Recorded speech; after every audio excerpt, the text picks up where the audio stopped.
Okay, so it's 5:30. We'll go ahead and call the meeting to order. Lori, can we have a roll call, please? Chairman Myjack, Vice Chairwoman Thompson, Here. Member Burdette, Here. Member Tucker, here. Member Miller, Here. Member Delgado, Here. Member Browning, Here. alternate Member Young, alternate Member Rosa. Here. All right, thank you for taking your time to come out to the meeting tonight. We'll go ahead and, we have a quorum, obviously. We have a lot of members here tonight. That's great. So everybody stand for the Pledge of Allegiance. To the flag of the United States of America, and to the republic for which it stands, one nation, under God, indivisible, with liberty and justice for all. And so the first thing I want to do is welcome Jason and Kevin. We're really, really glad to have you guys on the board. I know you're going to be really good additions. And I hope you're ready to work hard. Kevin gets to vote tonight, is that correct? They both get to vote. Well, I think Jason's a regular member. Oh, Yeah, he's yes. a regular member. Yes. But Kevin gets to vote tonight. Okay, I told you that you probably get to vote, so here we go. So the first thing we have is the approval of the minutes from the last meeting. I have one minor correction, and that is in the very, very last sentence where it's talking about Lily doing a presentation for the Marine Resources Council. If we can add Marine Resources Council low impact development, that would be good, because it is a low impact development conference, and it's a big deal that Lily is going to be presenting. We're really proud of her, and so I'd like to have the low impact development added into the minutes so that she gets really good credit. Does anybody else have anything that needs to be changed? See anything? Can I have a motion, please, for approval? Motion of approval. All right, we had a motion by Member Tucker and a second by Member Browning. All those in favor of approving the minutes from September 10th, say aye. Aye. Aye. Anybody opposed? No. Okay, so that passes unanimously with the addition of low impact development to the last sentence. Petitions and requests from the public present. Does anybody want to speak? No, okay, moving on to old business. We don't have any old business, so we're gonna move on to new business. Oh, I did want to say one more thing when we were talking about the minutes. I want to thank Member Browning for his work on the white paper about our request to the council to use a lion's share of the tree mitigation fund for the urban forest plan. It was included in the city council's meeting packet last night. It looked really good, Michael. So we really appreciate you doing that. The council last night voted to postpone making any kind of decision on that until after the urban forest public meetings take place. And we come up, this consultant comes up with a proposed plan. So that's going to be really important. I'm going to need you guys' support, when that comes up, because we kind of got thrown a wrench in the works last night when the mayor announced that they've sent out an RFP looking for a consultant because they want to do more gateway projects. I'm serious. I mean, the list, it's like a full page of new gateway projects that they want to work on. I mean, it seems like the mayor is determined to use up every penny of the mitigation fund on planting vegetation at places like US 1 in Knox McRae, US 1 in Country Club, US 1 in Harrison, US 1 in State Road 405, and the list goes on and on and on. So this is something we need to keep our eye on, because they could conceivably burn up every single penny in the tree mitigation fund planting more flowers. Although last night, the mayor did mention the word trees when he was talking about it, so maybe they're gonna add some trees too. But this was not our vision of what the mitigation fund was gonna be used for, so stay tuned. More will be coming. So our, Madam Chair, yes, sir.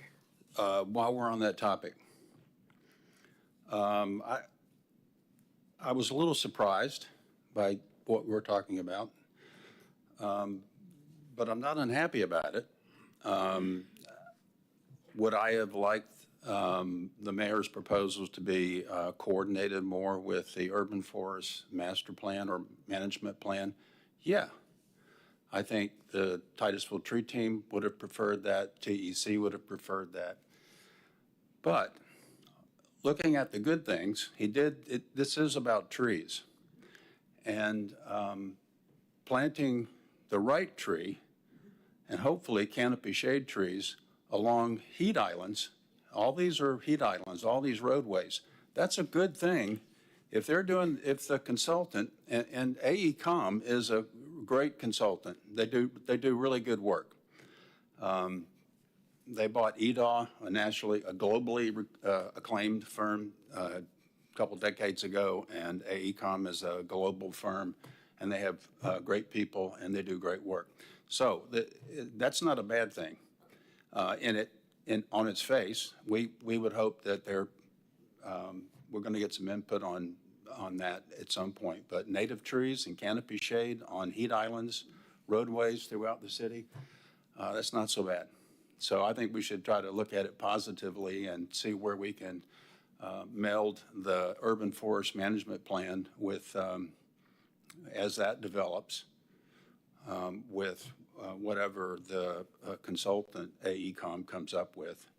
But generally, if I see the mayor and council moving quickly on getting canopy shade throughout the city, it doesn't seem like a bad idea to me. I'm just a little surprised at the lack of discussion with anybody. Not that we needed to approve anything, but this is all good stuff. So. Thank you for that comment, and I agree, and actually Kay, that's exactly what Kay said too. You know, this is the hand we've been dealt, so let's be positive and move forward. I feel like, you know, when it seems odd that council is approving the expenditure of money during member reports at the very, very end of the meeting, rather than having it be an agenda item where the public has a chance to comment on it. But Yeah, I was not happy about that's that. where I have heartburn. That was a little surprise. Yeah, it was. New business, wetland conservation. What I did, I made these packages up for you guys to try to make things simpler, because when you're tackling the comprehensive plan, I'm sure that you all looked at the link that Lily sent you and saw how massive. Chairwoman, Yes, I'm sorry. There's a petitions and requests before new business. nobody wanted to talk. Oh, okay. Yeah, we already did that. Oh, I apologize. Nobody ran to the microphone. Okay. None of the two audience members wanted to talk. So thank you for that, though. So I try to make it easy for you guys, because the two things that we are gonna mainly focus on, the thing that we really, really need to do is to straighten out the language between the wetlands language that's in the future land use element and the wetlands language that's in the conservation element, and make sure that those two elements are talking to each other and make sense. Because right now, and I included in your packet this paper that Mary wrote, which really does a good job of explaining how we got where we are. I mean, this goes all the way back to 2010, when, for the TV audience, when the Titusville submitted the EAR amendments to the conservation comprehensive plan. This has to be done like every 5 years or so.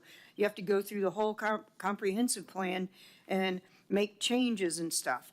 And so the amendments that the city submitted included policy changes to the conservation land use category and also to the future land use changes. And what happened is the state determined that the future land use element changes were found to be in compliance. And they were consistent, you know, and good proposed changes to the wetlands policies.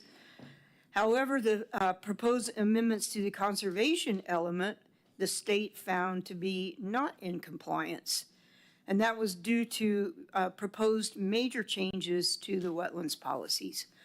So in order to deal with the state's objections, the city council at that time decided to return back to the existing pre-EAR wetlands language and abandon their proposed major wetlands conservation element changes.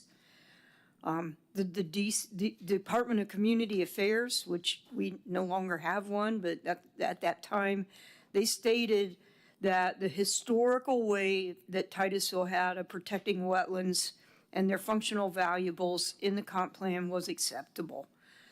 And so that created now this troublesome mismatch, particularly between the future land use policy, 1.16.4, which contains major changes that were included in that EAR update in 2010, and then the older conservation element language, which was put back into the comprehensive plan. So there's been some, you know, interpretations of the future land use policy 1.16.4 that could be interpreted to allow a subjective determination of property rights. Like, it's not written in stone, this is what you can do with wetlands. So it's placed a large and unnecessary burden on staff and also on the city council, because, you know, I've watched them struggle with different interpretations of our wetlands policies for different projects that have come along. And so, you know, I appreciate y'all's support at the last meeting when you voted to go ahead and make wetlands policies our next project to work on, because I think that out of all of the things that we talked about, this is the thing that will best help both staff and the city council be able to make determinations on what's allowable on wetlands. So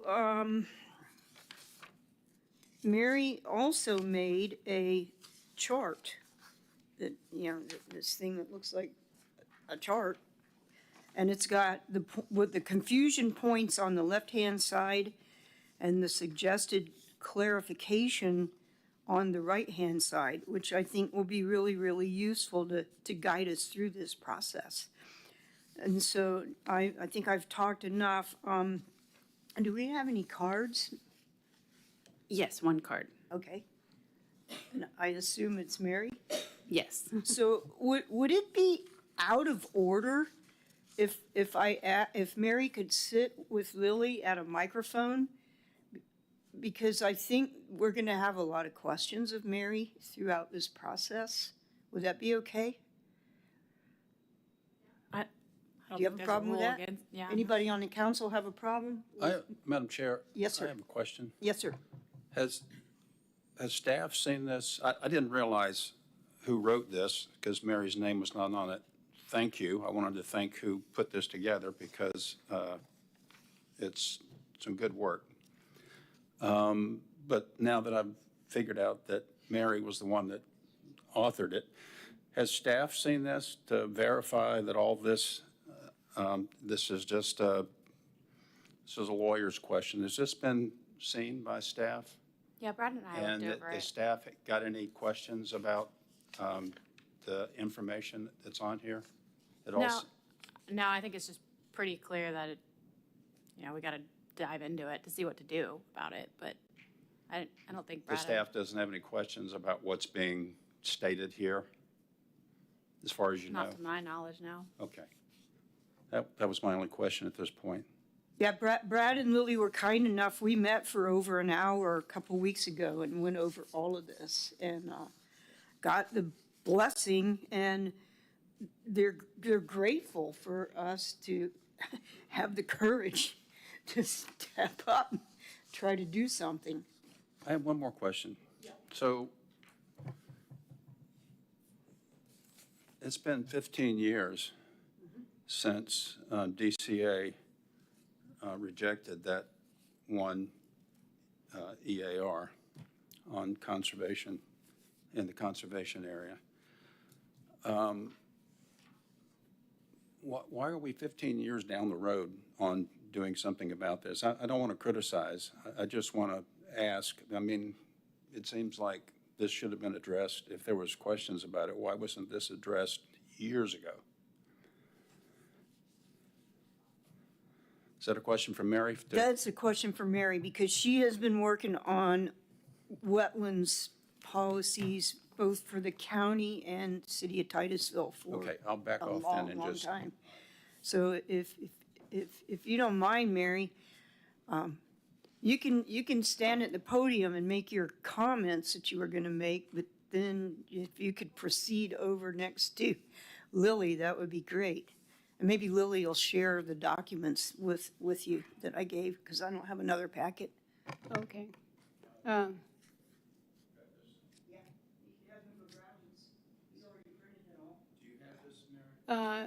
I have what you have. Yeah. Okay, I'm Mary Spar. I live in Cocoa. And I have seen the wetlands policies for quite a while, like counties, 30 years, and years 15. Okay, so first of all, I'd like to say thank you. Thank you, thank you, thank you. You are brave and you are courageous to tackle this problem. And I honestly believe that your job to give feedback to staff is extremely important.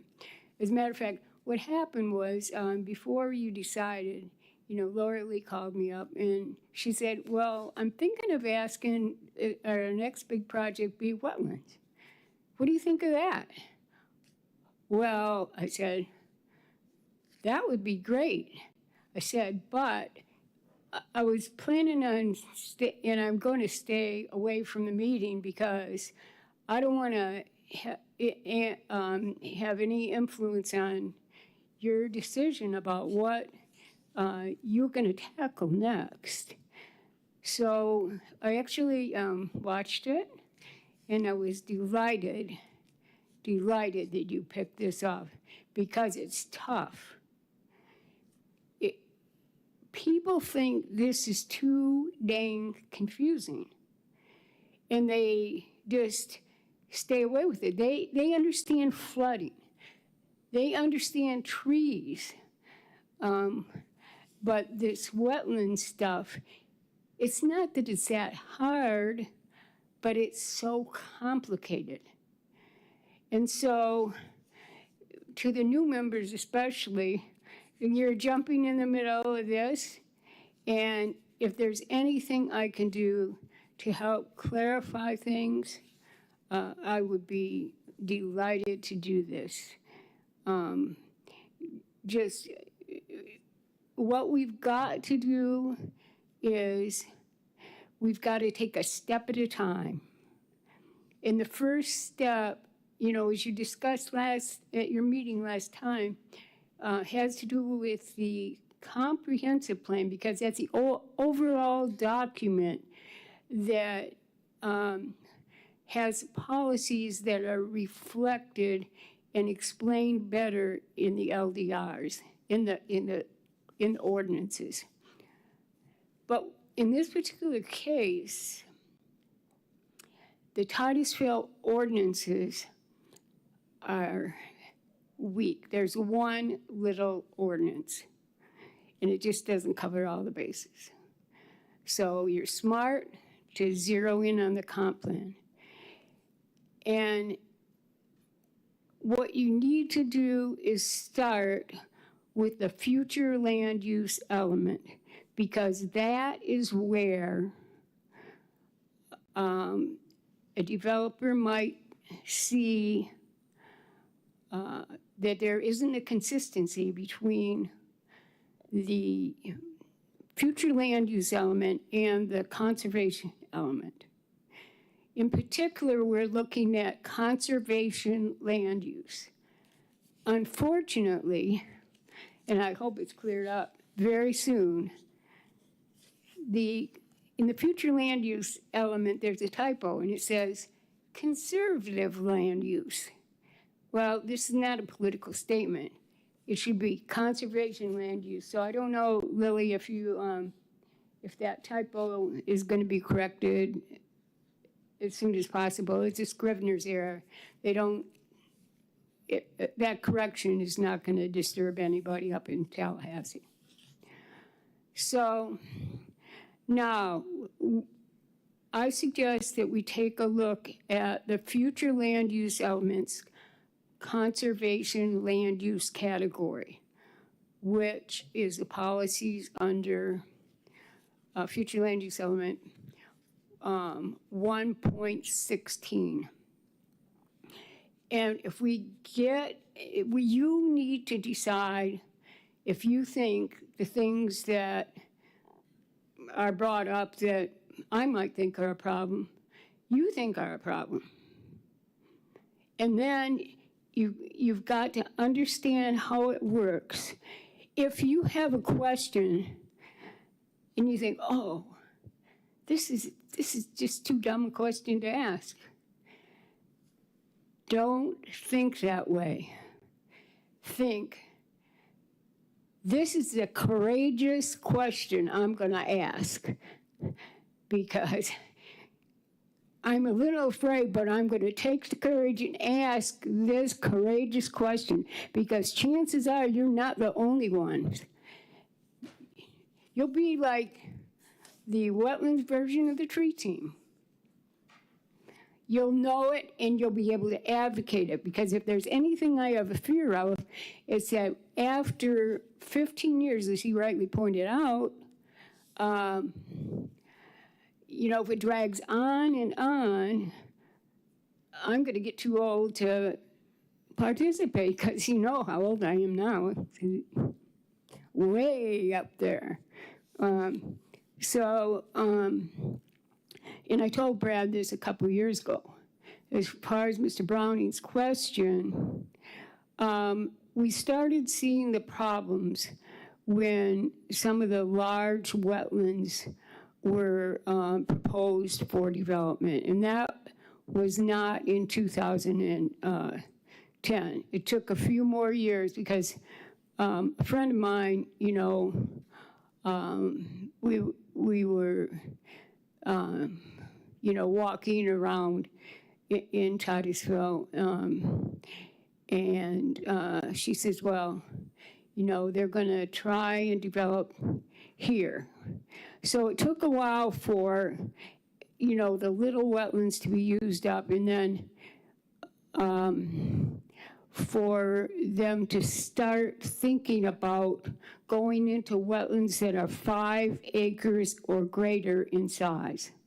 And that's key, 5 acres or greater in size. And then the whole thing got dragged out. Staff was overwhelmed. You know, this is it. You know, they had stuff to do. You know, and actually, I've had conversations with Brad since 2019. So here it is, 2025, and we haven't got it fixed yet.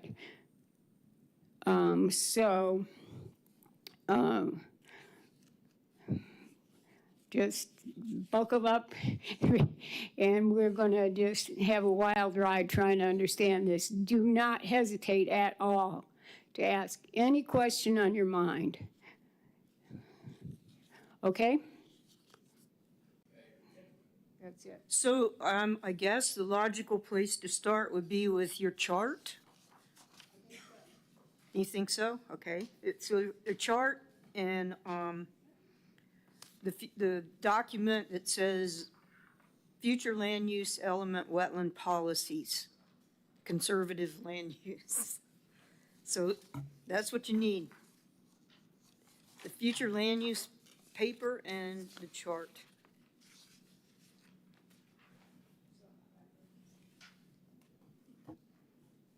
Okay, so. Wow. Should I explain the chart, or do you want to explain the chart, or what? Go ahead. Okay, so this is one version of this chart, the latest and greatest.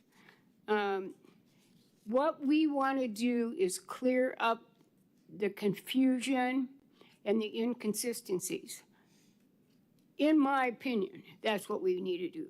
We do not need to rewrite all the wetlands protection language, most of which is in the conservation element. All we want to do is clear up that mismatch between the future land use element and the conservation element, and get rid of the loopholes that are now in the future land use element, because there are loopholes. Even though the state okayed it, since it doesn't match the conservation element, there are loopholes. So the first see if this makes any sense, okay? The first point of confusion has to do with the heart of the wetlands policies. The heart of the wetlands policies is Conservation Element Strategy 1.6.3.2. So you can read that first paragraph there, and the second paragraph, and then we'll talk about it.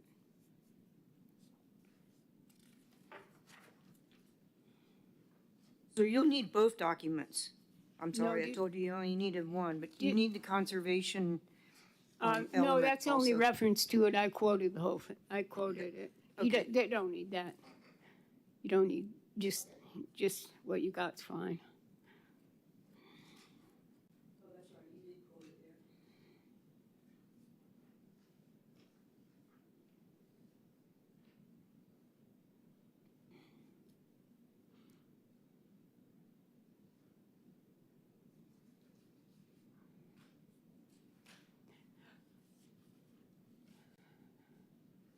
So, okay, on that first box, Conservation Element Strategy 1.6.3.2 has a nickname. And this was Joe Robinson, the council member Joe Robinson's nickname for it. One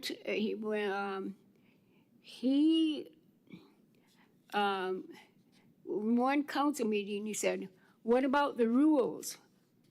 What about the 5-acre rule? And so we're calling this the 5-acre rule, because it says as a minimum, wetlands 5 acres or more in size shall be designated as a conservation land use. Now, what this means is that they have a land use which is reflected on a map called the Future Land Use Map.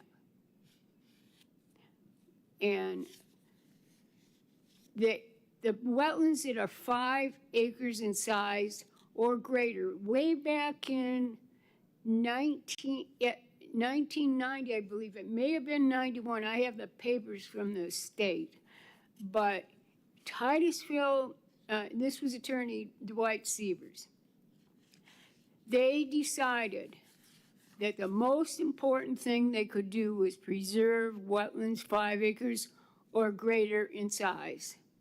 And they were kind of not giving as much attention to the little wetlands.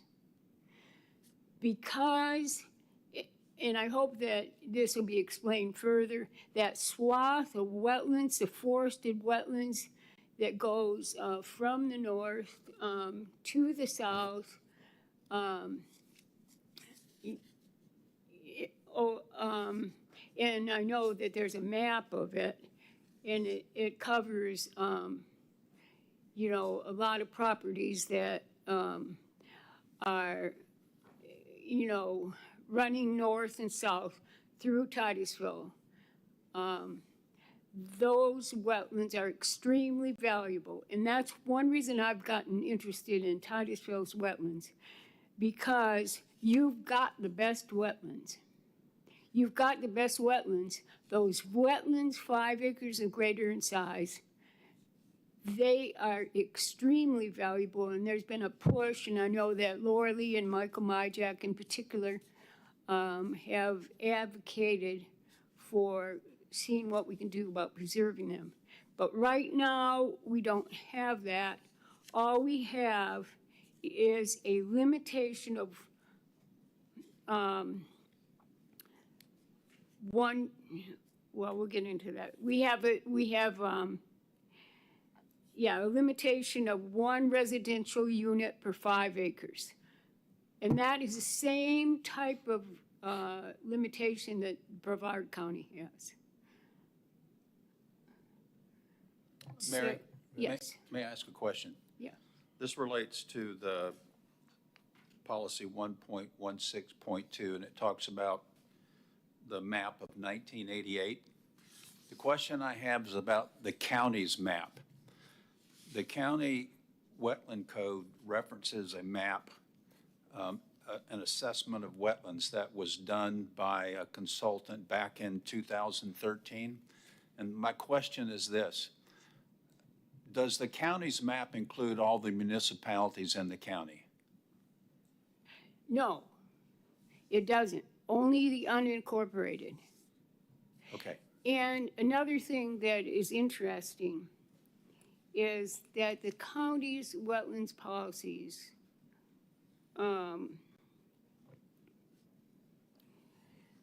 they don't have an overlay, which there's a wetlands conservation, you know, the land use. They all have this this wetlands conservation overlay. And, you know, you can get a map, and I suggest you do. I suggest you ask staff for a map of the conservation land use, because they can produce it. They actually produced it for me. So can I ask a couple questions, please? Sure, So my question is, number one, the 1988 inventory map, is that still the data that's being used in our future land use map? Well, Has that been updated?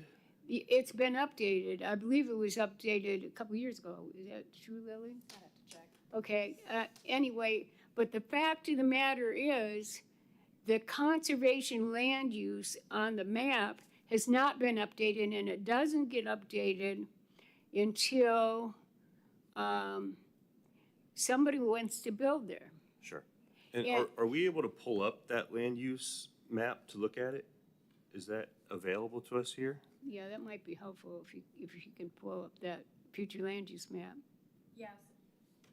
So it's, I believe, publicly available on our website. Is it? Okay. Same way as you get to the same applications for development, there's the future land use and zoning map.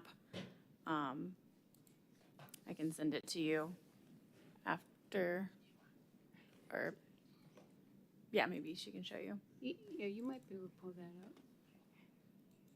I know that, there's a, We're talking about this, right? yeah, see all that green there? You don't need to have. We don't have it yet. You don't have do you have the website in front of you? So we go to Titusville.com? Yeah. The So you gotta GIS click on the maps. Google thing first. You gotta, on your computer, get out of what it's on now and get it to your desktop. So this is the zoning and future land use Yes. that we're looking at? Okay, thank you. There's a layers button on the side, and if you check off future land use, you'll see all the green swaths that she's talking about.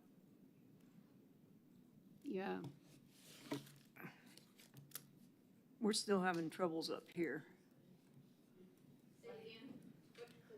There's a GIS button on the home page. You have to click the right arrow to toggle over.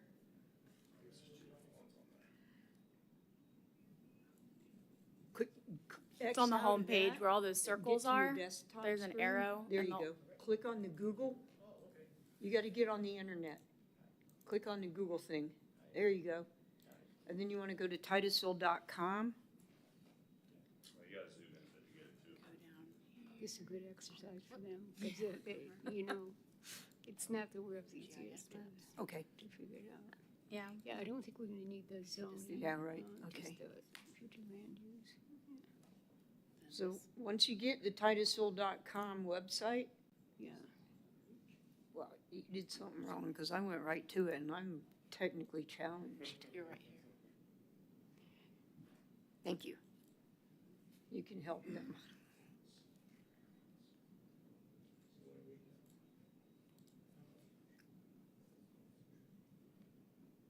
is your browser here. Type in here. Type in Titusville.com.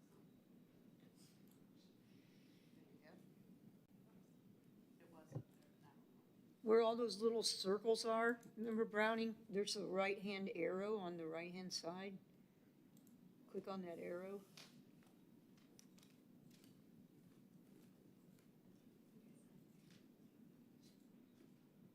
If you click on the arrow, there's a new set of circles comes up. And then it should say GIS maps. Yep. Lori's coming to help. It's turning into like a workshop.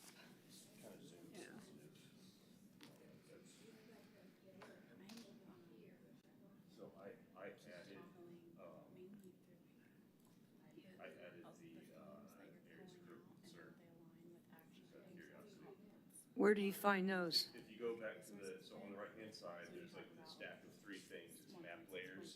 I don't have that. Click on that, so right Yeah, here, the three. there's- Oh, yeah, the right there. map layers, okay. Yep. So then that'll bring up all the different things Yeah, that okay. this map can show you.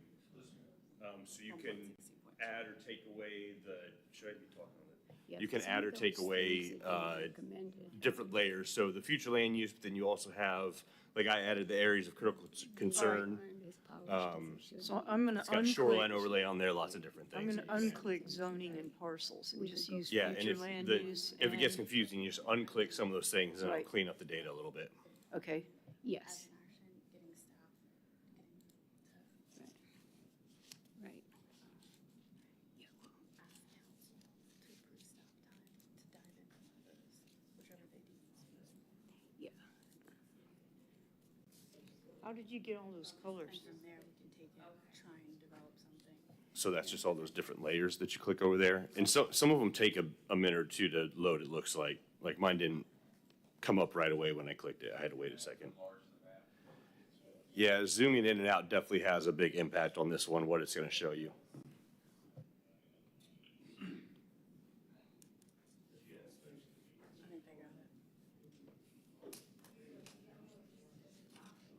That's good, they're learning this, you know.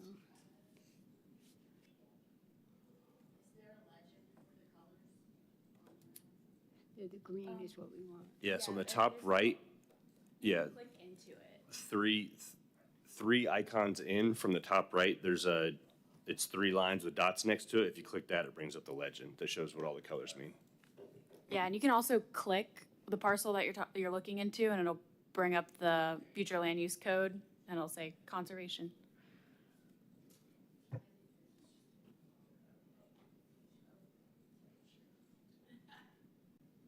Well, anyway, I think it's a good exercise because it's not the world's easiest, actually, this is my experience, to go through, you know, this GIS stuff. But it's very helpful when you need the information. And if you see all that green, that's what is now identified as conservation land use. And conservation land use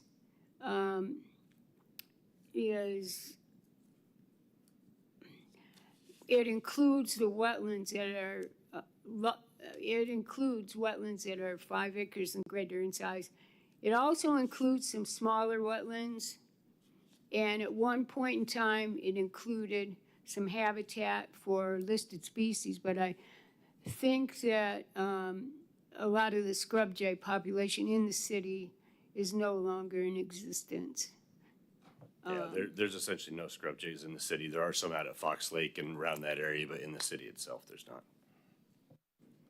Okay, wait, is Fox Lake Park in the city? I don't know if it's technically within city limits. The park might be, but the Eels lands, I Oh, don't the believe Eels are. land, yeah, Yeah. that's outside of the city. Yeah, that's outside the city, yep. Yeah, and, you know,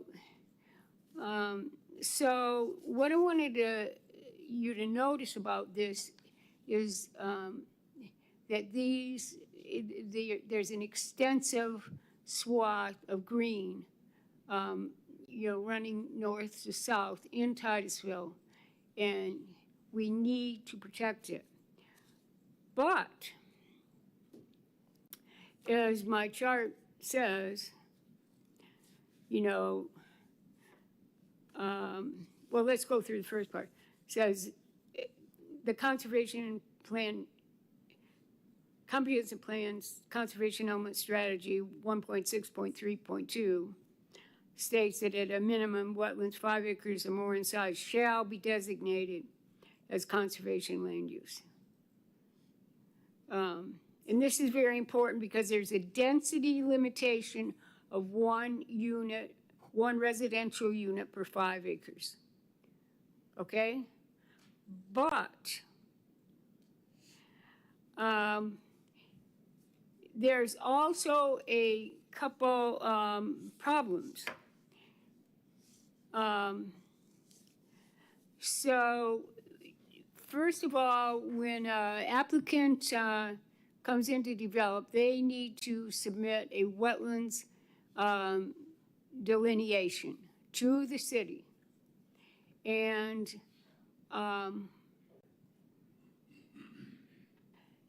the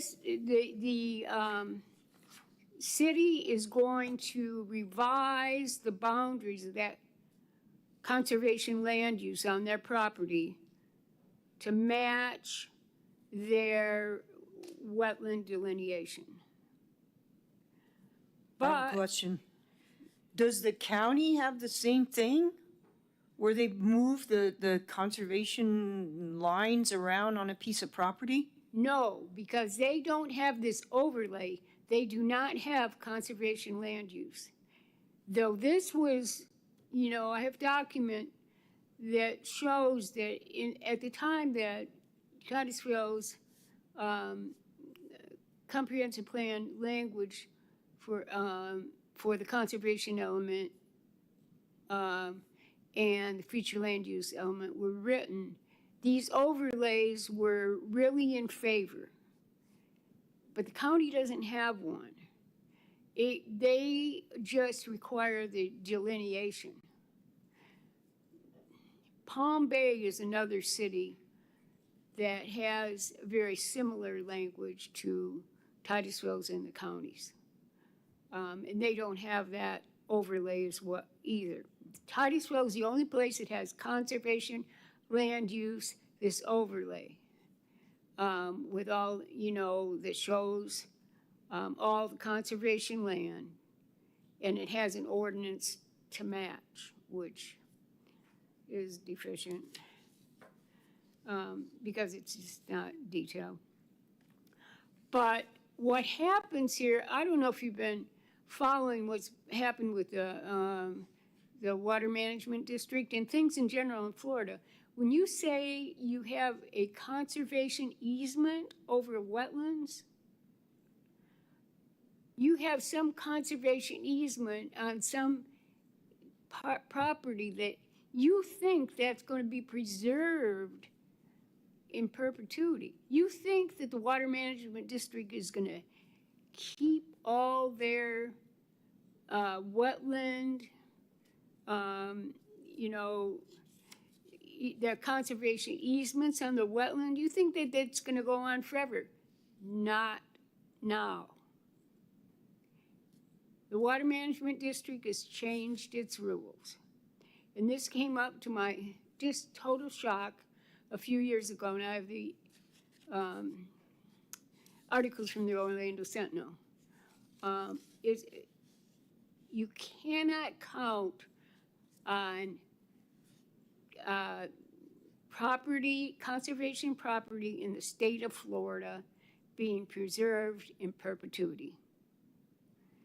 And it's not just the wetlands, but you see split oak, for example. What happens is that your future land use policy, 1.16.2,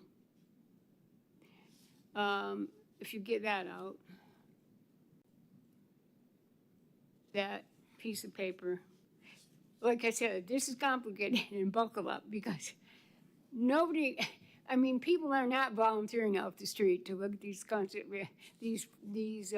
policies, because it's not the world's easiest to do. But the reason it's not easy is because it's complicated. So, well-meaning staff, now I've read the historical documentation, well-meaning staff and developer, thought that, okay, if they have a conservation easement, that'll be in perpetuity, so they don't need to keep this conservation land use designation. Now, the conservation land use is the only thing that says you're limited to one residential unit per 5 acres. But staff thought, okay, well, it's conservation easement, it's going to be preserved in perpetuity. That was before all this stuff happened about 4 years ago. So, policy 1.16.2 allows you to ask for a future land use category of planned development, and if you have the conservation easement, you can get rid of the conservation land use. But once you get rid of what happens is that now the water management district's policy is a landowner can go to the district, cry and say, oh, my easement needs to be removed. And, the water management district may just say, well, okay, we'll have a vote on this. And, which they have done. And so we've got to get rid of that loophole that allows you, if you have wetlands 5 acres or greater in size, to remove the conservation land use. That conservation land use is the only thing that's preventing a bunch of houses there.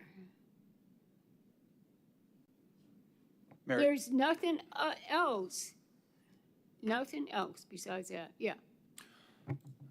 my understanding is the county has a no net loss policy Yeah. with wetlands, and the city does not.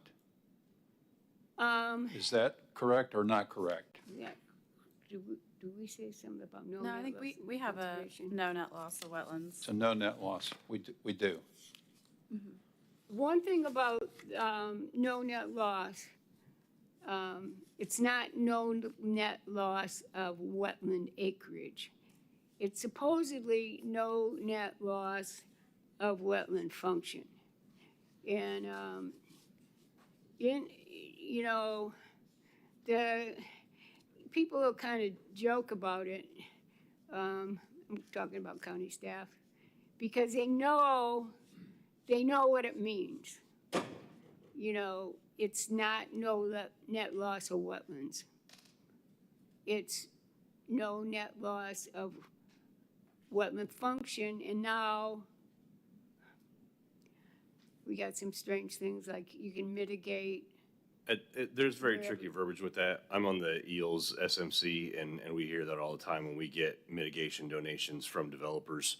A lot of times it's not truly a one-for-one. There's also loopholes on that where they can actually, even though it's supposed to stay within Brevard County, and most of the time it does, there's actually loopholes where they can use mitigation lands outside the county. But it's definitely not that no net loss system with the mitigation lands is definitely not a perfect system. We see that with deals quite a bit. Well, the county allows for recompense or compensation, monetary compensation as an option. The priorities are avoidance, minimization of the impacts, and then mitigation, as I understand it.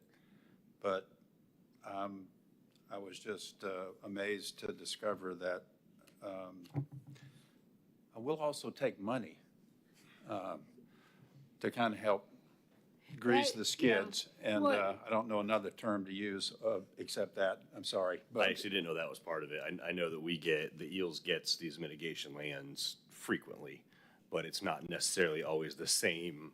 It's not always a one-for-one. Like, it's not always the same type of. EELS is obviously concerned a lot with scrub for the scrub jay populations, and it's not always a one-for-one. The scrub properties we get are not always the same as what we're Okay, losing. I don't want to digress too far from Mary's presentation, so Okay, Mary. let me just make one comment. You're talking about the mitigation that goes to the county. The Water Management District arranges for the mitigation, but they do not regulate wetlands that are less than half an acre in size. And so they do not, they don't require mitigation for those. So it's a very fine point. And I think that, we could get in a fine point, but let's get back to the fact of the matter is, do you want to remove a loop? Do you think it's important to remove a loophole that will allow removal of some wetlands 5 acres or greater in size from the conservation land use? I think you're just asking for trouble if you don't get rid of it now. It was well-meaning, but the time has passed. You got to protect these wetlands because nobody else may do it for you. And so that is, I think, your first thing you got to look at. Do you want to make that fix?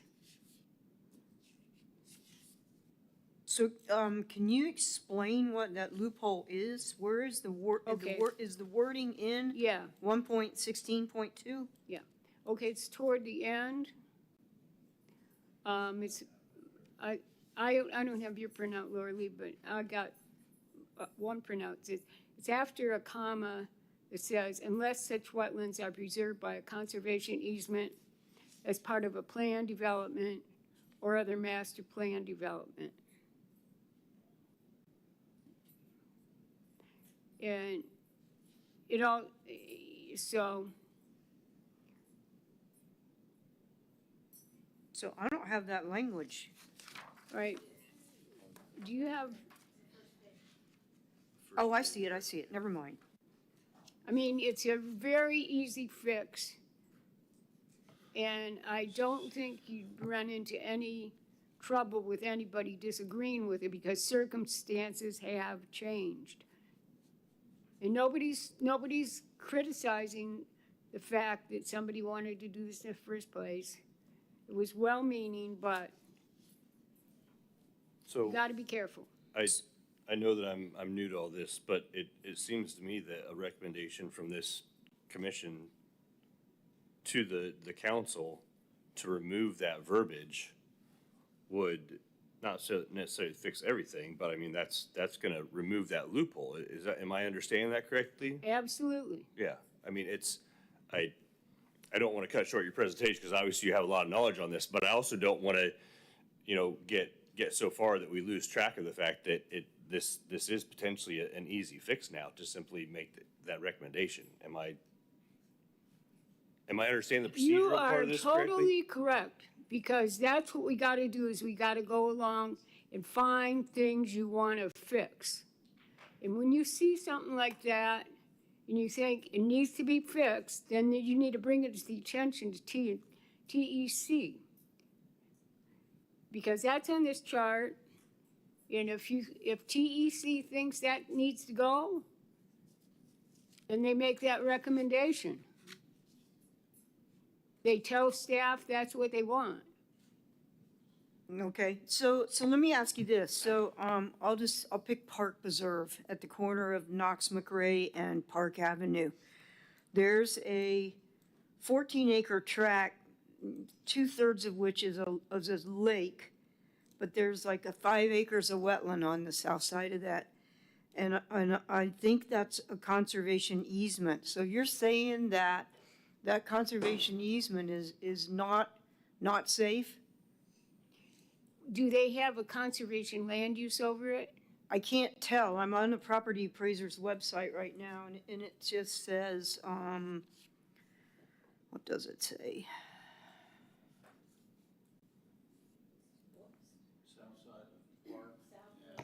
Yeah. Yeah, south side of Park and the corner of Knox McRae. And if you go into details, it says, it's owned by the Park Preserve Homeowners Association. It's a Park Preserve Tract 3, and then in parentheses it says remain undeveloped. I can't see a land use anywhere on the property appraiser's website, but I know that, the engineer for that that property was very proud that 5 acres was never going to be developed. Do you see it, Lily? So you're looking at South Park Avenue and Knox McRae, that intersection? Yeah, and then there's a whole bunch of houses, but then if you go to the west of the houses, there's like Alley Bird Drive and Yeah, there's LIV Lane, what looks like conservation. and then future land use overlay. if you click on the lake and the red line, it shows the lake, but it also shows That's the lake, right there. attractive land to the west of the lake. So if it has a conservation land use, that's all you need. Huh? You don't need any, if you have a conservation land use, that will have the 1 unit per 5 acres kick in. That is the backstop. That's your protection. You can always get a conservation easement from the district in addition. But you can't, but if you take away the conservation land use and say, oh, I'm just gonna get a conservation easement from the district, you may be in trouble. And I think that's what, is it Jason Miller? Jason was saying. Okay, yeah, I see where it's on our Titusville map. It is green and it says conservation. That's all we need. That's all we need. And they can certainly have an easement in it too. It's best if you have 2 things. But you don't want to, if you're going to give up one, you sure don't want to give up the conservation land use. So we want to get rid of that whole entire sentence, not just the part after the comma. You want to get rid of unless such wetlands are Oh, okay. preserved by a conservation shall be easement amended to as part include- of a plan development or Okay. other master plan development. And the rest of that language is going to have to be sorted out by staff. I do not know what their policy is about the wildlife species. That we're hitting things that we're not trying to micromanage staff's, redo of this language. We are just pointing out what needs to go. And that's one thing that needs to go. And the other thing is, the way this language works is that in the next thing, strategy 1.16.2.1, it says, when conservation land use is present on a specific site, a property owner shall submit a preliminary environmental assessment, including a wetland delineation when wetlands are present. So if they got conservation land use on their property, they have to submit a wetland delineation. Well, guess what? Not all the wetlands in Titusville, and even some not 5 acres or greater, some wetlands just don't have this conservation land use. So what you need to say is,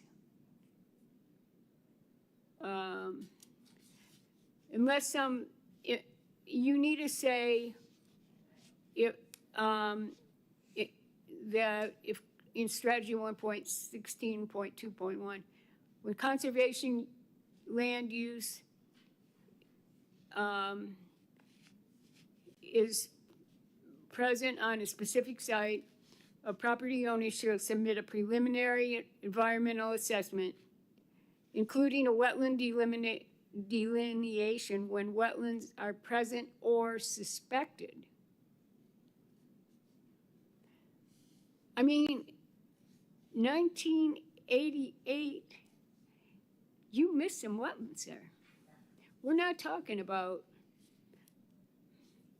what Planet Geo can do or what your GIS department can do. So if the city's got to know, I'm sure they do, that if there's a property where there might be a large wetland, 5 acres or greater in size. But when the way this works, and the same thing in the technical manual, unless you have conservation land use, you don't necessarily have to submit a wetland delineation. Now, I'm not sure how staff enforces this. you know, at the project level, you know, that'd be a question to ask. But if there is such a loophole that would allow a wetland 5 acres or greater in size there to slip through the cracks, and, because you didn't submit any wetland delineation, that loophole needs to be closed, and you need to say, when wetlands are present or suspected in that. Yeah, so Mary, can I make sure I understand what you're saying? So you're talking about lands where it's not on the conservation land use map, Yes, but there are apparent wetlands there. right. It's up to the property owner to say, hey, I've got wetlands, but if they don't, then they're free to do with it whatever they want with it. So we need a way to, I guess, check that property or check what they're declaring to verify whether or not there are actually wetlands in there that they are not reporting. Is that what Right. you're saying? I am. Okay. And part of this is complicated by the fact that these wetlands don't follow property boundaries. You may have only a half of an acre of a wetland which goes over into another property, and the total wetland would be, 5 acres or greater in size. So that's why you need, and like I say, I haven't, discussed, I try not to bug staff, to tell you the truth, but I'm sure I bug them enough. But I haven't had a chance to go through this nitty-gritty. It's not exactly the top change we would need to make, but it's such a simple change that all you'd need to add is a couple words so that, all suspected wetland areas, if you have property with suspected wetlands on it, that you have to submit a wetland delineation. Okay, So would that be an additional policy then that need to be added? Okay, that's in the first box. All it is a 2-word change to strategy 1.16.2.1.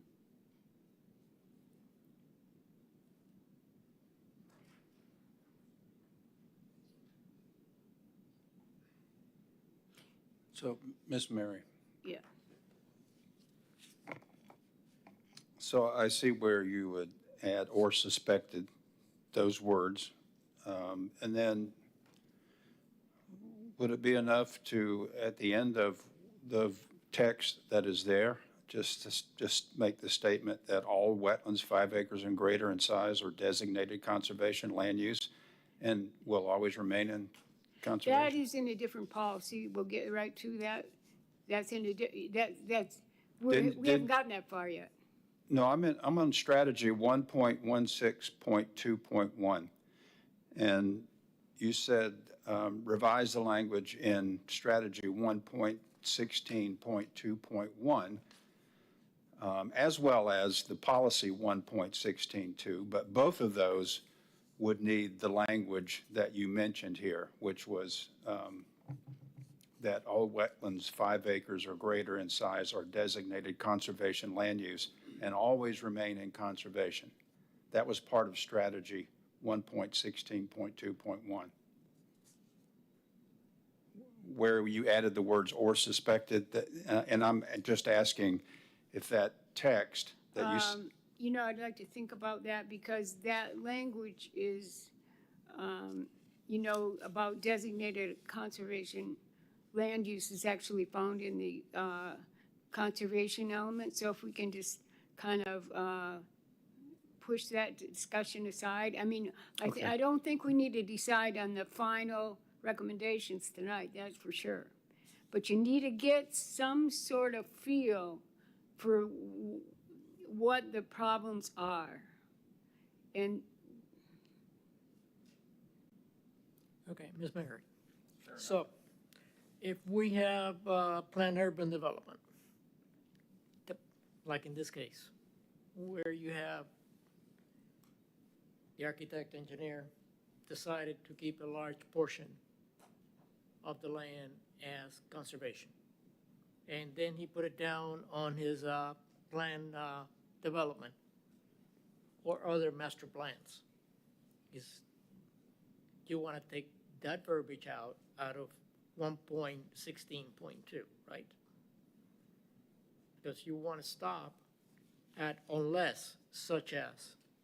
And so there's a bunch of ways that a planned urban development can come in and say, I'm going to leave these 5 acres of wetland. And so how you want to deal with that then versus you got to leave these 5 acres of wetland. You follow what I'm saying? Okay, if I'm developing a planned urban development like they did, Knox-McRae and South Park, they decided that a portion of it by the water and all that, that was going to be their wetland. And as Madam Chair said, they were very proud that they did that, and they should be. They left a big chunk of land there. So how do we handle that? Where the owner of the property comes in and recognizes that, yes, there may be a wetland that they need to deal with, but I'm going to do that versus this. Okay. Would you take care of it in the PUD Yeah. section? Exactly. Where do you take care of it? And they go to staff with a PUD and say, this is my plan. Okay, Am I making sense? I'm not sure. Oh, okay, let me just make a general comment. The only wetlands that you have to,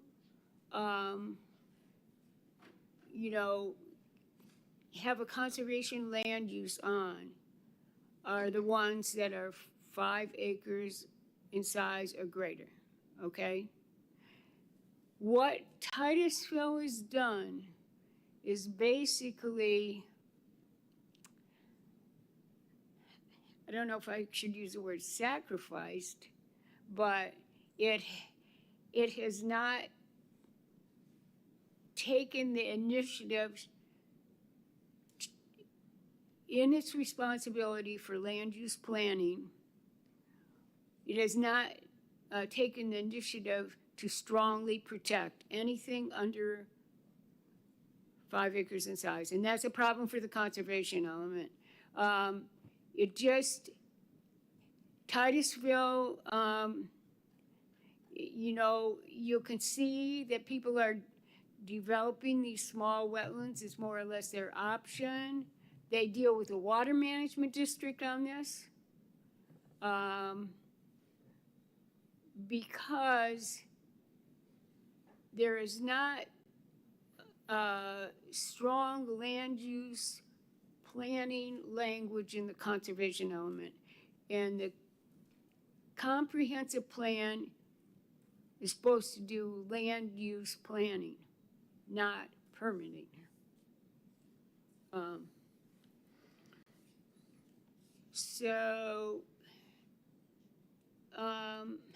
don't know if you understand, right, Laura Lee? About that, what he's asking? I'm not sure. Well, maybe- there's a whole other part of the comp plan for planned unit PUDs. And so Okay, There- you're talking about PUD, yeah. you- And there is language pertaining to wetlands in the PUDs, but I didn't print the PUD part because I thought we were gonna just yeah, what, concentrate on the future land use and conservation elements and then tackle other stuff later. okay, that's, there was like 3 developments that were PDs. Is that one you're talking about? Yes, well, If it's possible, I would like to be able to study this a little more, and because we all, I mean, this isn't. No. I'm not saying what I got here is the world's greatest. It isn't. I mean, I've revised it multiple times. Oh, no, I'm trying to understand the scope. Yeah, and if I could have your question, Okay. if you could send it to Lily, like write it down, and then you got my email, right? It's a strange email, Canutu. Well, basically, the question is what happens to the PDs and the PUDs? What happens? To the PDs? Okay, your, Okay, PD is a land, is it, it's an urban development, it's a type of urban development. yeah, it's a land use, right? Right. Yeah. The PUDs are planned urban development, which is another type. Yeah. Okay, and so within that, they're gonna have conservation, if they have 5 acres or more, like Yeah. this example, it's the example that I'm going by, and that's common, that happens, where a portion of the land gets put into conservation. Yeah. Okay, so that's handled at that level, but if we take out, from unless such wetlands are preserved, which is what it happened, then you take out that portion of how that is administered in the PDs or the PUDs. Oh, you're talking about 1.16.2. Yes, ma'am. Oh, okay. You say if you take out there, then you take out the PDs and the PUDs and how it's handled by staff and the city.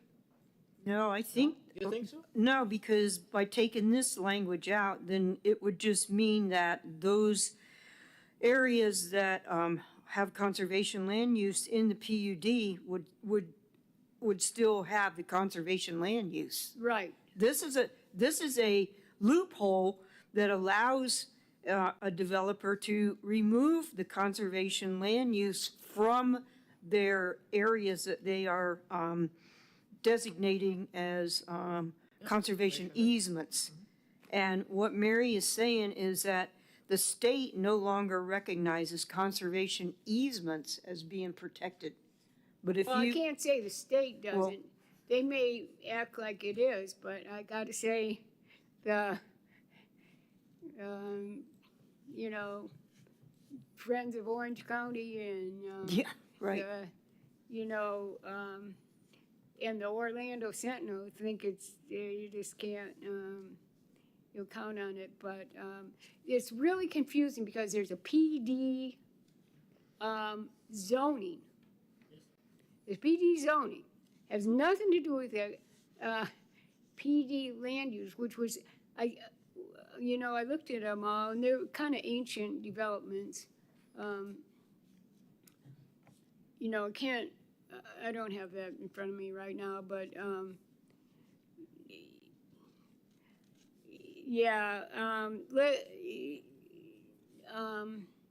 I think even now, there's some new categories for some urban, mixed, yeah. I don't know, we'll need to get that cleared up, but,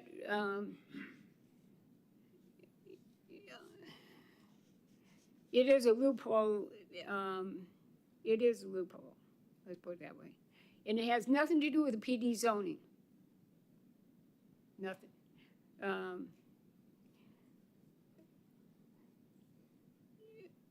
So,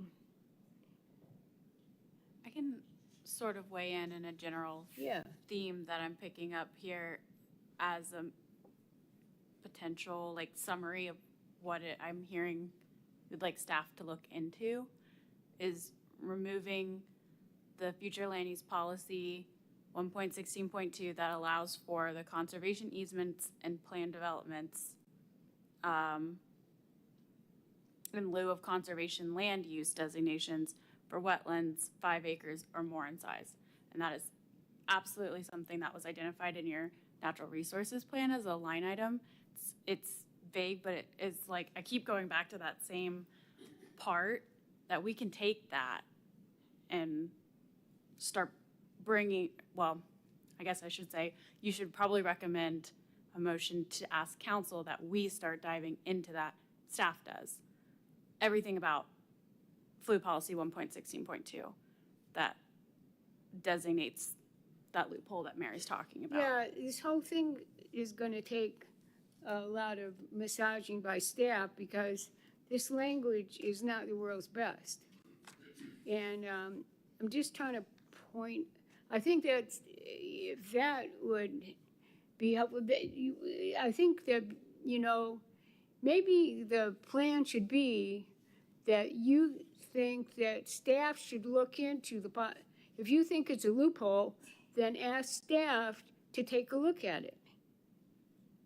And I gotta say that I know we have the natural resources plan, which I don't have the latest and greatest of, but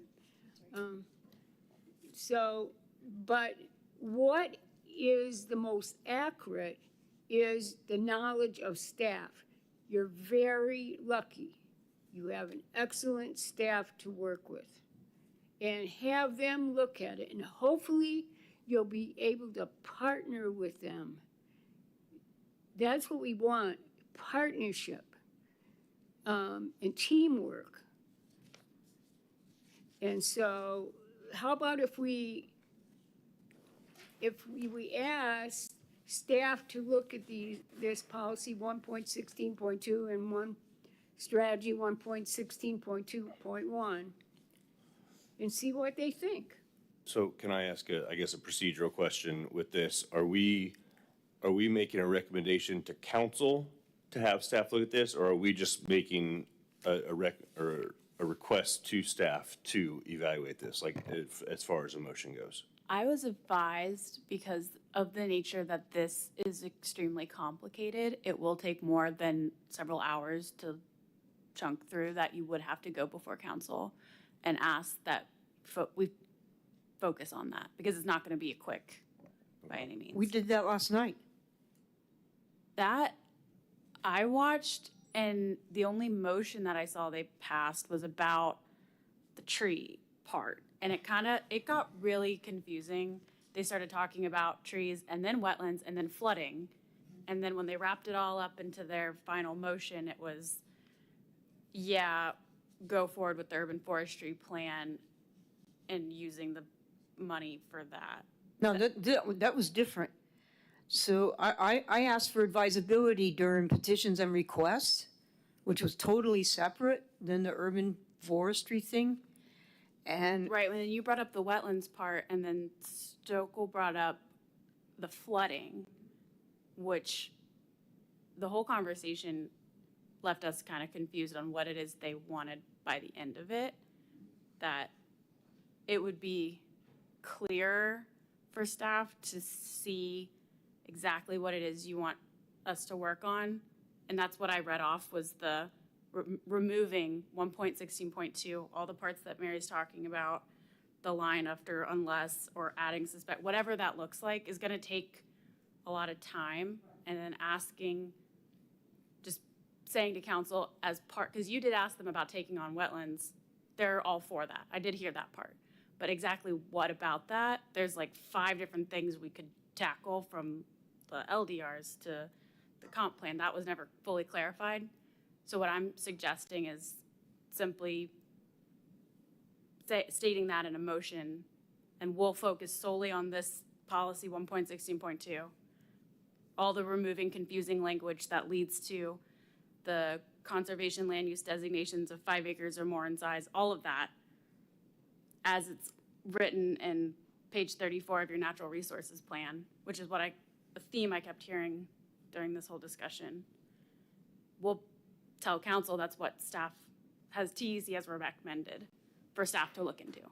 so I need to come back at the next meeting and ask for advisability to simply strictly focus on objective 1.16 in the future land use element.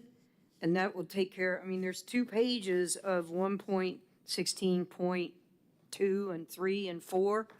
So if we strictly focus on objective 1.16 first, 1.16.2.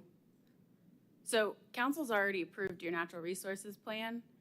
You've been consistently talking about one particular line item in that plan that says, consider removing flu policy 1.16.2 that allows for the 5 acre and all that. That's what I would suggest you present to council, that staff focuses solely on that for however many hours it takes to fix. We'll bring that back before you and just start working through it.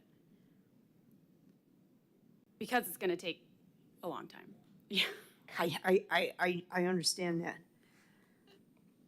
So I would make a motion to request, to put to council to have city staff look at policy 1.16.2 and specifically that last line regarding conservation easements and see if we can come up with better language to remove that loophole from the verbiage. Second.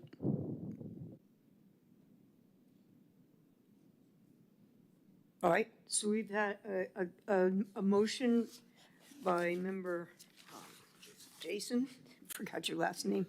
Yeah, and it was seconded, did you second it? Member, all right, Jonathan. So the motion was by member Jason and seconded by member Burdette. And is there any other discussion or questions? I like the motion. All right, there's no other discussion. All those in favor say aye. Aye. Aye. Any opposed? All right, we got something done, guys. Okay, this is for this and this, right? Yeah. Okay. Okay, should we go on to the next bullet? I mean, the next box. Well, that was only policy 1.16.2, which we still had the suspected wetlands present in strategy. Oh, sorry. So that was policy 1.16.2, but then you have the strategy 1.16.2.1. Do we want to include that? Or make another motion where we're talking about including a wetland delineation when wetlands are present or suspected prior to any future development? I have kind of been taking notes as you, like all of the suggestions of after present, adding or suspected, removing unless, all of that is policy 1.16.2. The strategies are like subsections in the policy. So I hear that as the same thing. I agree. Yeah. Okay, so Okay, that would that's cover good. then strategy 1.16.2.2 also. Yeah, Yeah. because what happens is this language needs to be cleaned up and staff needs to do the main work. The whole, okay, so all this, 1.16.2, the two strategies, that all needs review by staff. And I know they've looked at this language before when they put forth the 2040 plan, which never did make it. And I don't think, that's another story.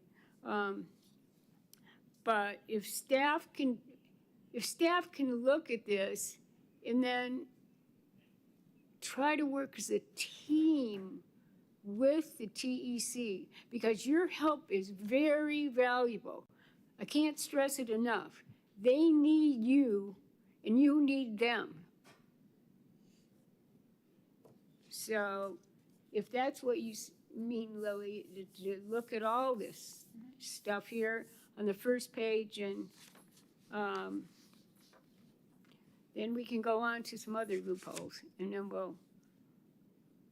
I think just 1.16.2 is going to take a good amount of back and forth That's before what we I can. feel like my suggestion would be that we tackle, I suggest we tackle this kind of one large issue at a time, right? Like let's tackle this first loophole, let's get some good verbiage in there, And then that will give us more power to go back to council later to address these. I completely agree with you, Mary, that these all need to be addressed. Well, actually, I do not think that this is going to be a big problem to clean up, the strategies. The reason I'm saying that is they've already made a stab at cleaning them up in the 2040 plan, which went nowhere because evidently the state didn't like one of the things. I don't think it was this, but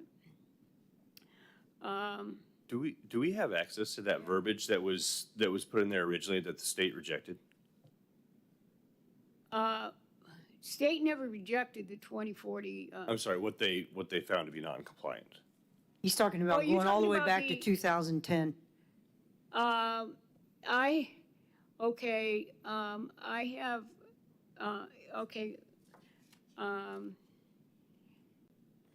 do I have that?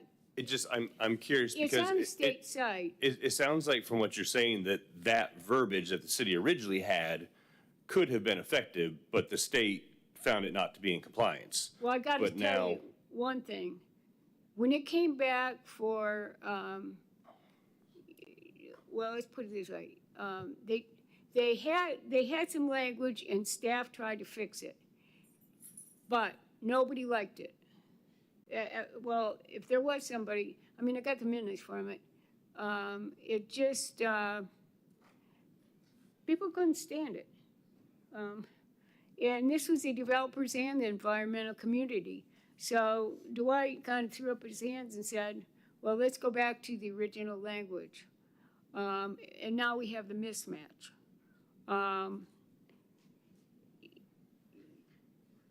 I'm not sure if I saved that, but it is on the state site, floridajobs.org.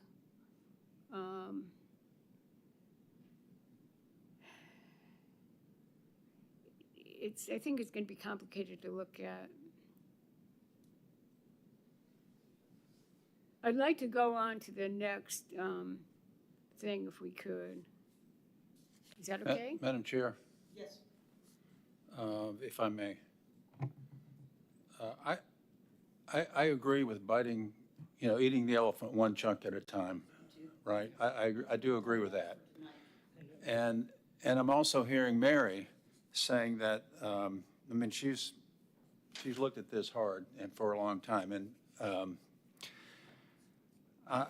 this phrase keeps coming into my head, and it's death by 1,000 cuts. I have the concern about this second block here, which Mary wants to go on to about parcels less than 5 acres.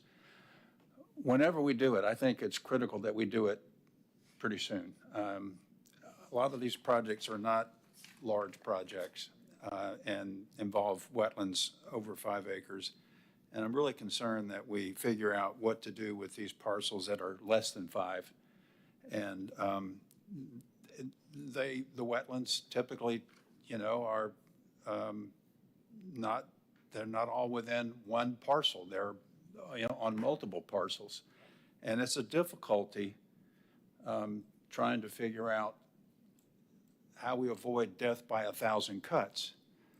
I just really think if it's possible for us to at least get to the second one and discuss it, this idea that parcels less than 5 acres that contain portions of large wetlands, how are they dealt with? Yeah, I totally agree. I think if we could just go through this, these things aren't, this first one was a little difficult to understand, but this second box, if I can, comment, okay. There's these properties that have these portions of these wetlands that are 5 acres or greater in size, and they should be conservation land use. Well, these, a property owner, we know it happened. A property owner had a parcel that was, I think it was between 3 and 4 acres. Now, turns out that it was almost all wetlands. Almost all wetlands. And guess what? The city owned property south of that. It abutted, you know, your Blue Heron? The one, it's the one over the other, okay. It abutted Blue Heron. And they knew, okay, this was Brad and Eddie. They knew darn well that those wetlands needed to be in conservation land use, and there was a limitation of 1 unit per 5 acres. And the applicant, I mean, his job was not to convince, to convince staff. He knew what they thought. His job was to convince council that, oh, my parcel is only 3 point whatever acres, and so how could I have a wetland 5 acres and greater on it? You know, disregarding the fact that, you know, it might be part of a larger wetland. And to top it off, oh, I can't go and get a delineation on the Blue Heron property. That's not mine. I can't go in there. Well, this is a little ridiculous, but council bought an argument. 5-0. And it had to do somewhat with personalities, which won't be identified. But state law requires that when you're submitting a comp plan amendment, that you use the best available and appropriate data. So somehow staff needs to figure out, they want to solve this problem, believe me. I've heard complaints. They don't like it that people are trying to get away with this stuff. And it doesn't, the property could have even been bigger than 5 acres, but still have less than 5 acres of the wetland. So they've got to figure out how they can specify that, you know, you have to use the best available and appropriate data, or that you have to use to determine the size of the wetland, or they have to use the best available and appropriate data, including GIS analysis, or something like that. They need to figure out how to close this loophole. And all they need is, right now, your recommendation to close this loophole. They're going to have to think of this language. I'm not suggesting it. I mean, I suggest it in general, but they know how, they have got to have been thinking, after being a little bit miffed at the outcome of that, that they've got to be thinking about how in the world to close this loophole. And TEC is in a wonderful position to say, do something. That was last night, you know, when I asked for the advisability, they jumped right on.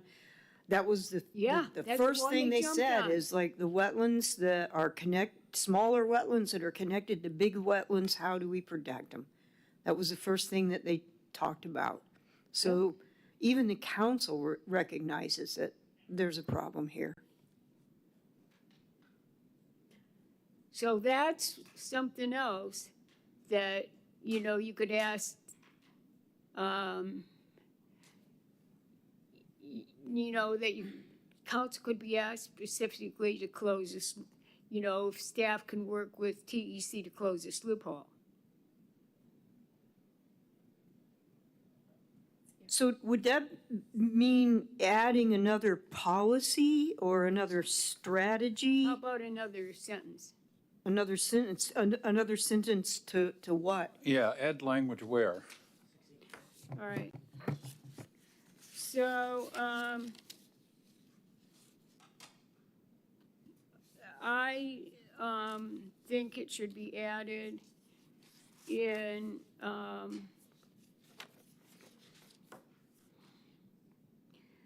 policy 1.16.3, it says permitted use within the conservation land use area shall be limited to residential uses of 1 unit per 5 acres.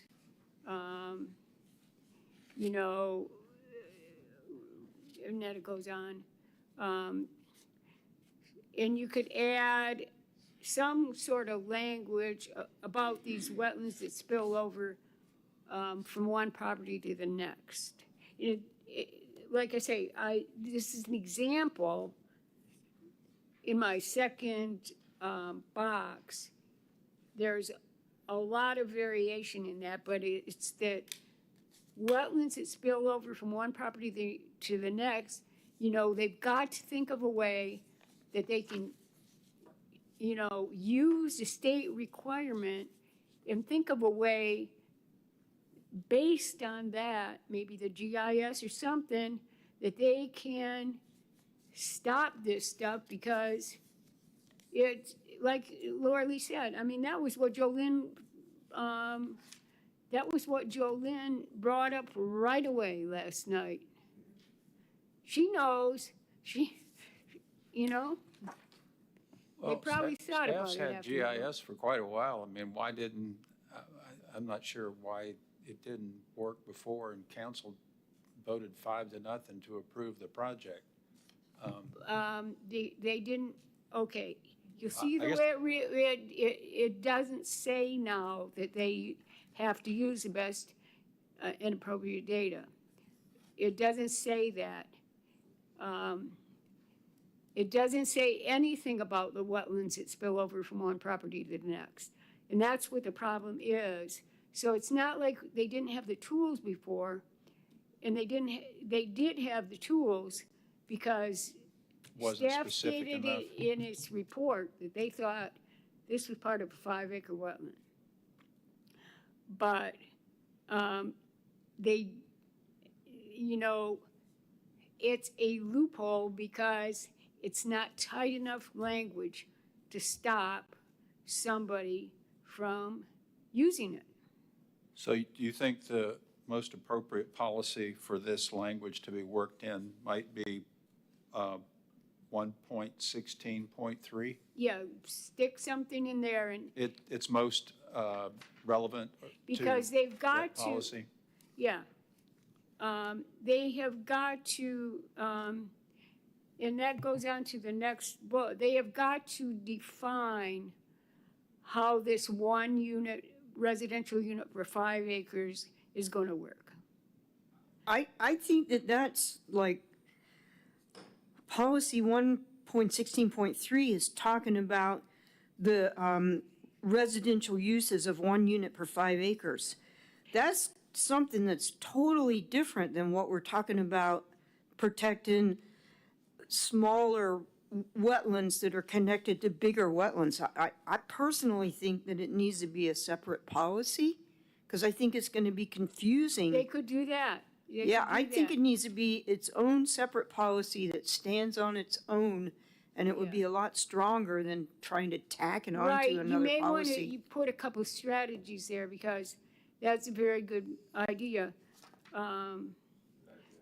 Yeah, I Because- agree. It doesn't really fit under that 116.3. I think it would make sense under one of the 116.2 strategies when when you're looking at the delineations of those wetlands and then requiring use of that, like the language says, best available and appropriate data. Because that's where they're outlining where those wetlands actually are. And so they would have to show that it extends onto another property. Yeah, I mean, there's all kind of good ideas. That, Jason's was a good one too.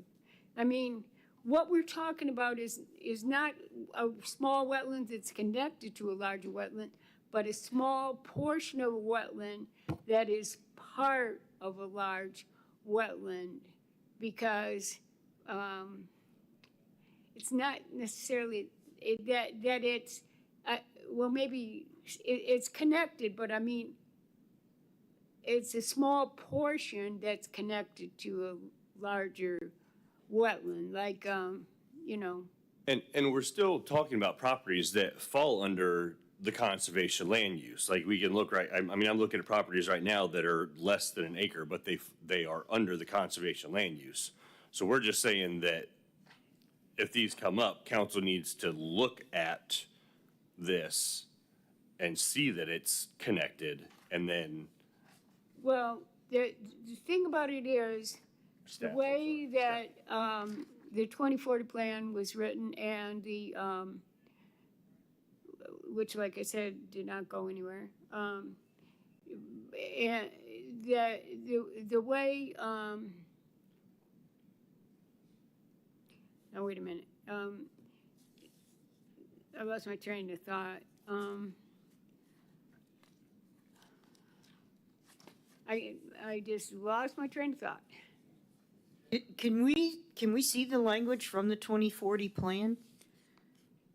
I got it, but, I can look, I don't know what it is. okay. I'll look. I gotta make a caveat. The Sierra Club opposed the 2040 language. Do you know why? I sure do. Why did they oppose it? Because that language said that they're gonna defer the decisions on wetlands to the water management district and these permitting agencies. And they were gonna basically abdicate their responsibility for land use planning. Well, then we don't want to use that then. I don't Well, even I want to look gotta at that. say, and I mean, it didn't go anywhere, but and staff knows it, but you know, it was stopped, I believe, you know, but it's not what we want, which brings us to another box, but. But Mary, before we leave that, wouldn't it be Jason's thought, growing on that, your comment on suggested clarification, if we go back to policy on 16.2, okay, you can, once you take out that end, if it happens, unless such as, and you take all of that, and then you add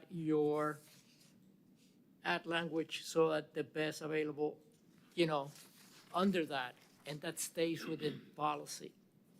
Yeah, I mean, you're Okay. finding all kind of good Does that make any suggestions. sense, Jason? Yeah, I totally agree with you, and I think with where I'm at on this is the language makes sense. And Yes. it's not necessarily for us to figure out where exactly it makes sense for that to rest. So it would just, again, be a situation of us requesting to have staff find a place in the policy to include that verbiage. Right, because you don't want to micromanage staff. They wouldn't like it. I mean, All right, well, I would like to make a motion to request that staff find a place in this policy with the possible suggestion of somewhere in 1.16.2 or 1.16.3 to where the best and most appropriate data, i.e. GIS, is used in making these decisions as to whether or not to allow development on these smaller parcels that are connected to larger wetlands. That was kind of long-winded, I apologize. Second. So my motion would be that we ask staff to investigate the best place within this policy to include the language that decisions on these smaller parcels are made using the best and available appropriate data, i.e. GIS or staff reports on the ground. But that still doesn't say smaller, or wetlands that are smaller than 5 acres that are part of a large wetland should be protected. But your idea of having a special case for the smaller plots, I think is a great idea. And that itself, again, I'm going back to the fact that 1.16.2 is your policy, your top policy. Then we can have sub-things underneath. So writing a small section for the less than acreage can go into, a subpart of 1.116.3, and that could be 1.63.1 for the smaller area, since 0.3 is for 1 unit per 5 acres. Because what we're talking about And then you create a is, special set for them. what we're talking about is still these conservation areas, right? Like when you look at, where am I? I'm looking at a little spot on Holder Road right here. And it's marked as conservation, but I've got properties here that are 0.2 acres, less than 0.2 acres. They still show up as conservation lands. So this would simply force the decision makers to look at this and see that developer says, I'm only on 1 acre, so I don't have to follow that. But when you look at this, you can clearly see that it is part of that larger wetland. And so that verbiage, in my mind, would force them to look at that data before they say, okay, yeah, you're less than an acre, so you can do whatever you want. Yeah, so I agree with that, but I think that there also needs to be verbiage that stipulates that if a wetland that continues onto an adjacent property is part of a wetland that's 5 acres or greater in size, then that needs to be protected. And I'm not seeing it. I mean, I see where it says, use the best available and appropriate data to determine whether a wetland continuing onto adjacent property is 5 acres or greater in size. But does it need extra words that say, and should be protected? Because you can determine that it's 5 acres in size. But I guess maybe the language. Isn't the question in the Previous. isn't the language in the question, or what she says is the point of confusion to the left? Yes. How should the city ensure that small parcels less than 5 acres that contain portions of large wetlands continuing onto adjacent properties are assigned conservation land use on the wetland map? Some of that language would be part of what you're talking about, wouldn't it? We're trying to assign the proper land use for that smaller parcel, which is included in the larger wetland area. Can I amend my motion? Sure. So I would like to amend my motion to state that when parcels less than 5 acres are being considered, that all available and appropriate data be used to determine if they are part of a larger wetland falling under the conservation requirements. Yeah, I can second that. Okay. Yeah, I'm good with that. As long as, we've determined that that the smaller thing is part of a 5-acre wetland that most of it's on somebody else's property, is that it would be protected. But because it is part of a wetland that is 5 acres or greater in size, then by default, it would be in protection then. Once you've determined that it is part of a 5 acre or greater in size wetland. All right, so we've had a motion by Member Miller and seconded by Member Delgado, or did you? Okay. All those in favor say aye. Aye. Aye. Any opposed? Okay, so I think that's probably enough for tonight. That's a lot. It's a lot for staff to digest, and it's 7:30, and I'd like to get out of here early again one more time, see what that's like. If you guys okay with that? So, Lily, thank you so much. Mary, thank you so much. I look forward to the next chapter. So this is a lot for staff to have to work through. So I'm not sure that we'll have anything back from staff for the next meeting to chew on. So we probably should just plan on the next meeting, just pick the third box and just keep on working on the boxes. And I don't want to put a lot of pressure on staff. Yes, ma'am. I'm going to make a comment on the third box because I think that's very complicated, and I think you're right. We need to, have ample time for it. But I've discussed this with Brad, but I do not have his opinion. And I'll just go through it, and you can get a taste of it. It says, how is compliance with the wetland limitation of 1 unit per 5 acres to be assessed?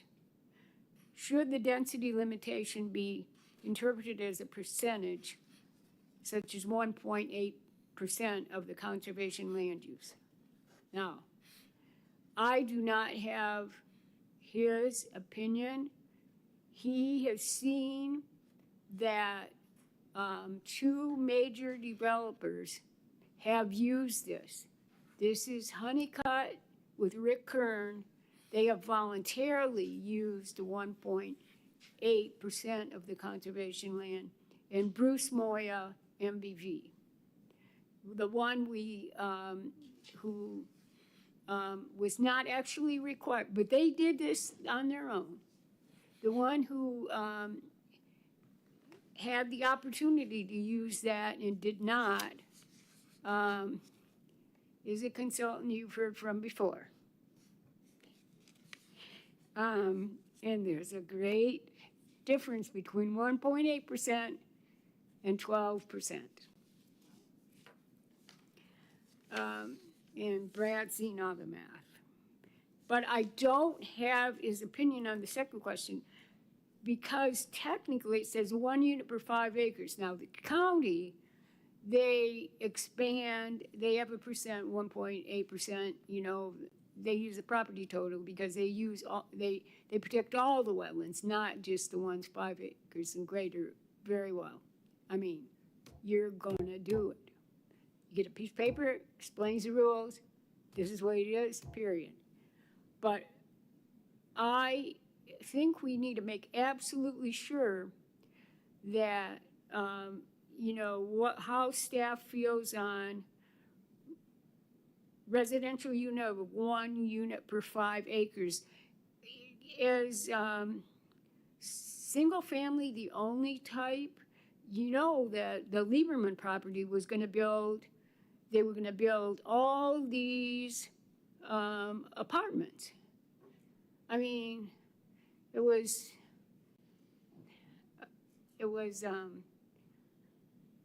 different. And so if staff can just look at that,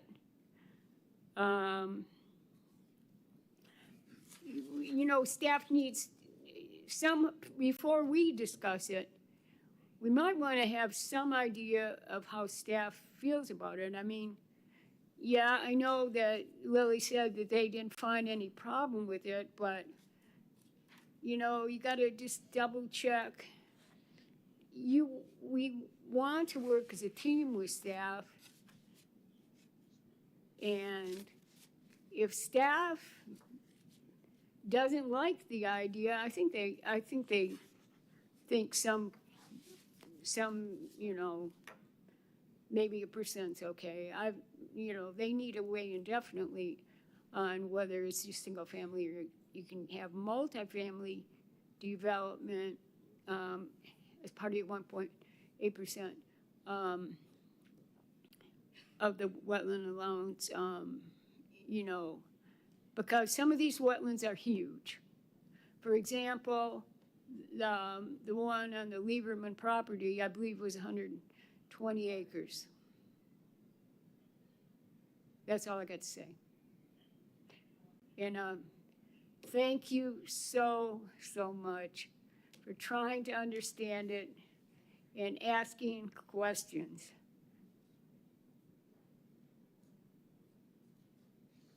Thank you. Okay.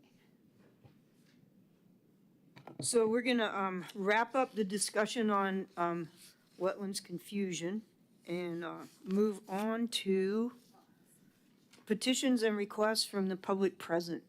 So I saw. No, there is no public present, so we'll move on to reports. Lily, we'll start with you. Yeah, so I have some upcoming events I wanted to make you all aware of, but also to ask for your help potentially for the October 25th Harvest Festival.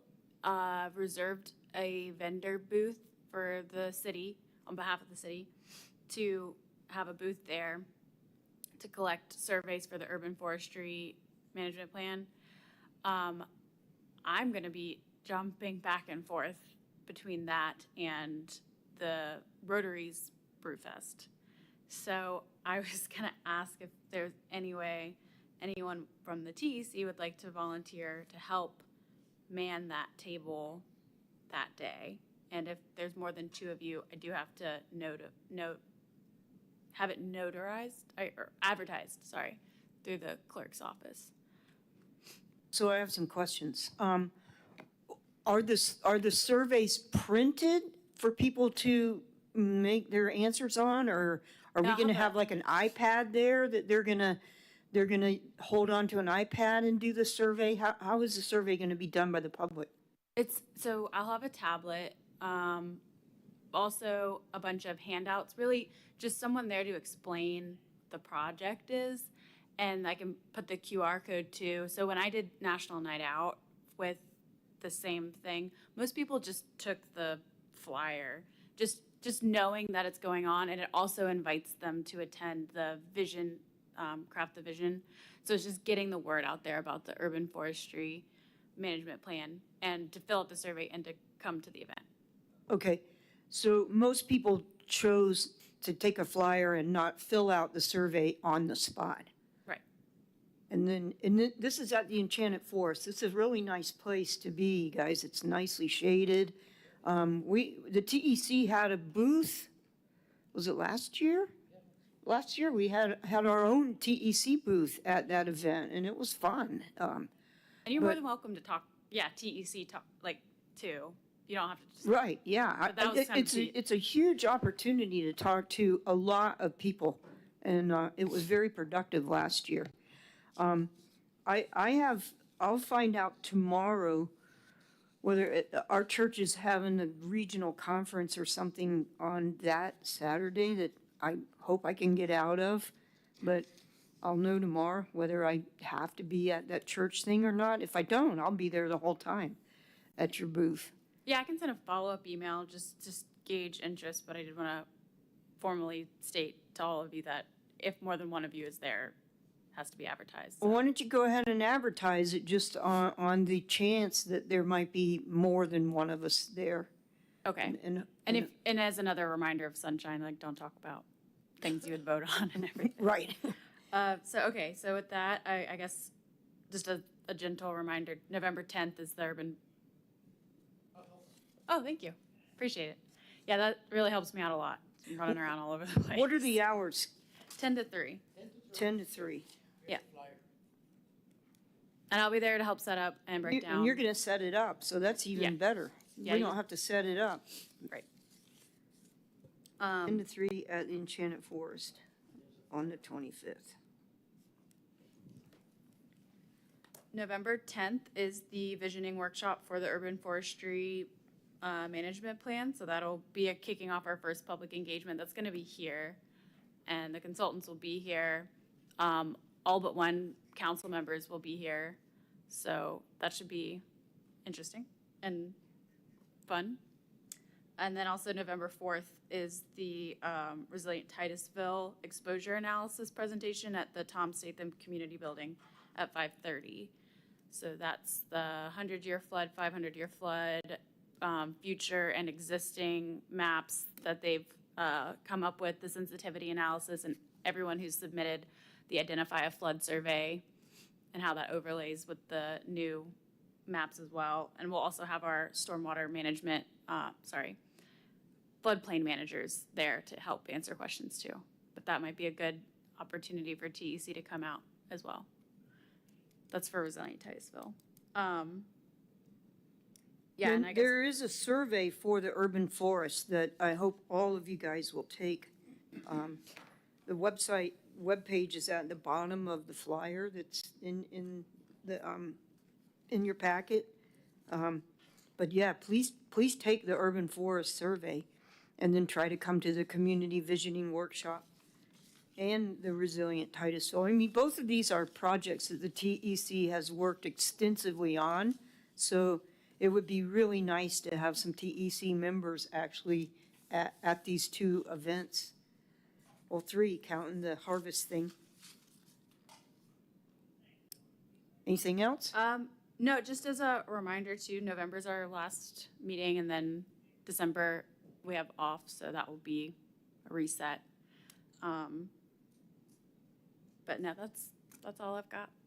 And didn't we change the elections to January instead of November? Okay, good. All right.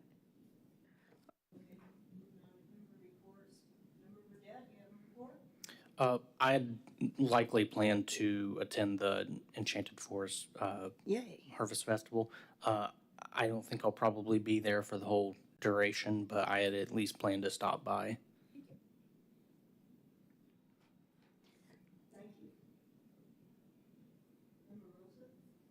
Not at this time.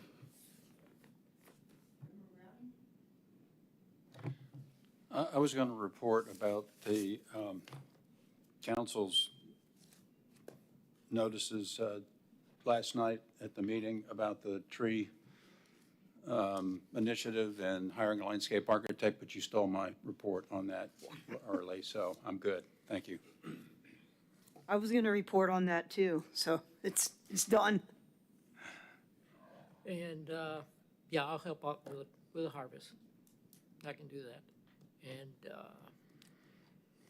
also, since I live in a condo community, I'll probably print them and, put them so everybody can see it, or just send it to whoever, the person, the institution that takes care of our meetings and all that, so they can post them. Thank you. Member Miller? I have nothing. Thank you. Member Tucker? No, ma'am. All right, so that concludes our meeting. Once again, I want to welcome Member Miller and Member Rosa. We're glad to have you guys and look forward to working with y'all. Thank you very much. We'll see Sorry. some of you at the, oh, go ahead. We have that future agenda items, just to clarify that comes after the reports. Okay, Just so keeping for, wetlands as. yeah, we're just going to keep working Okay. on Mary's chart and keep plugging away. And then it will be a pleasant surprise if you have anything from staff to bring back to us. Okay. But we're not going to expect it. We'll start on block number 3. And Mary, thank you again. I can't thank you enough. This is Thank you amazing. for being such It's a good amazing that we're listener. doing this.